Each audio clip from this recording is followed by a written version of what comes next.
The broadcast is now starting. All attendees are in listen-only mode.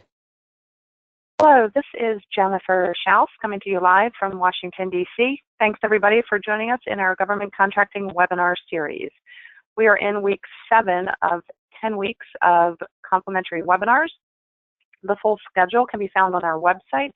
All of the recordings are listed below the schedule and they are segmented by topic. A little bit about us. We are based in downtown Washington, D.C., providing various services for contractors, including market analysis reports, 8A certification, GSA schedule assistance, contract compliance, capability statements, proposal writing, and other services for contractors. Throughout the year, we do host networking events and educational seminars. Again, you can find those on our website under the events section, or you can sign up for our newsletter, which now reaches about 11,000 government contractors across the country and some outside of the U.S. A little bit about me on this slide, but more importantly, I'd rather jump into our very interesting topic on 3 ways to attack and capitalize on the federal government market. And we're lucky to have Eileen Kent with us today from Custom Keynotes. She's a fan favorite in the government contracting industry. And Eileen, thanks again for joining us, and I'll turn the floor over to you. Thank you very much, Jennifer, for having me today, and welcome everyone. Just a quick little background. As you can see, I went to Wayne State University, grew up in Detroit, come from a family of 9, 6 of whom served in the federal government. I also served inside the federal government as a public information officer, then worked in the IT industry and then the furniture industry, and was sent on the Lewis and Clark expedition to sell to the federal government in 2002, where I uncovered and delivered to the very first offices of Homeland Security, their very first offices in their undisclosed location. After that, I was brought on board with a company to train people on federal sales, proposal writing, and GSA schedule contracting. Traveled the country for 8 years, was on the road pretty much 15 days out of every month, speaking in front of people just like you, doing business with the federal government. And the industry started calling me the Federal Sales Sherpa. So I started my own business in 2012 and I've been helping companies ever since with their federal sales action plan. So what I'm bringing today to you is some experience in the field, training as well, and also going after the federal business myself, and also helping over 300 companies with this marketplace right now. So what I'd like to cover are several things that we need to do when we need to consider going after this marketplace. I've been in the field. I've walked the halls in LA, San Francisco, San Diego, Dallas, Atlanta, DC. I've talked to contracting officers and end users. They have told me things that might not necessarily have been quite the truth. Maybe they pointed me to Fed Biz Ops to go after opportunities when they were actually working with a vendor that they've been working with for years on a small business set aside.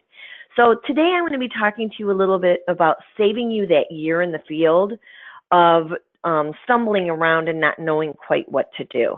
So let's start talking about some of these steps. The first thing we need to do, and you're just terrific for coming to today's event with Jennifer and I, because you're looking at getting some insight from subject matter experts on federal sales and proposal writing. It's probably not a bad idea to get training from people who've walked the halls, who've won, who've lost, who've made mistakes and want to point you in the right direction so that you don't make the same mistakes. Sometimes it's really nice to get some of this training from federal organizations such as the SBA and your PTAC. They're free. They're very, very helpful.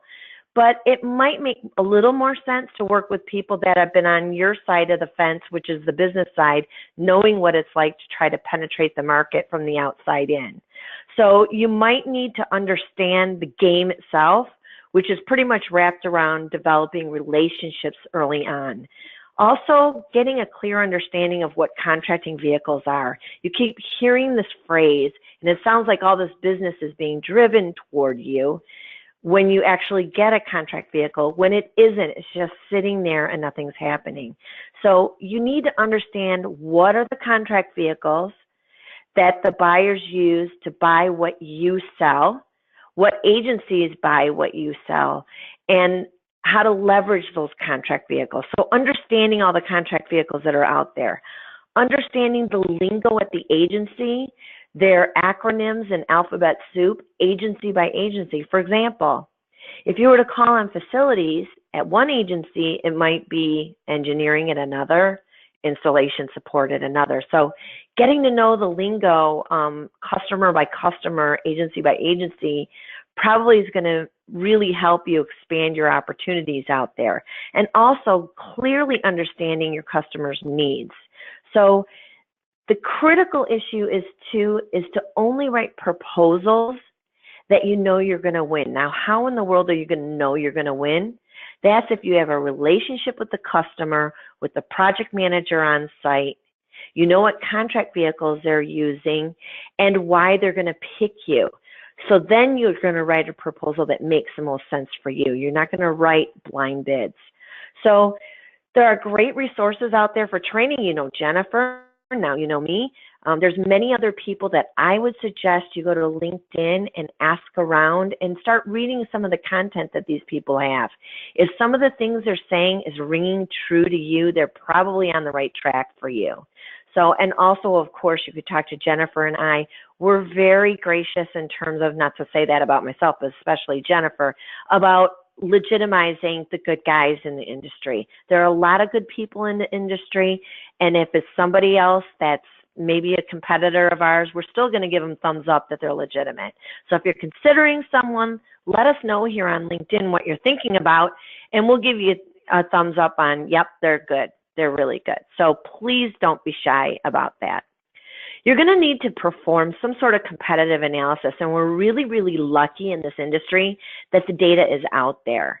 So going to the source of the data, Federal Procurement Data System, possibly creating your own ad hoc report and understanding how to generate that report, how to read that report, will help you determine what keywords you need at your website. Also, what are the appropriate NAICS codes that are being used for contracts like yours, and who's buying what you sell. You're going to be able to identify these people. But if you don't know how to use that website, again, you might want to turn to an expert like Jennifer, like myself, who can do an analysis of that data for you and present it to you in plain English. So that will also help you determine which agencies are buying what you sell and what contract vehicles make the most sense for you.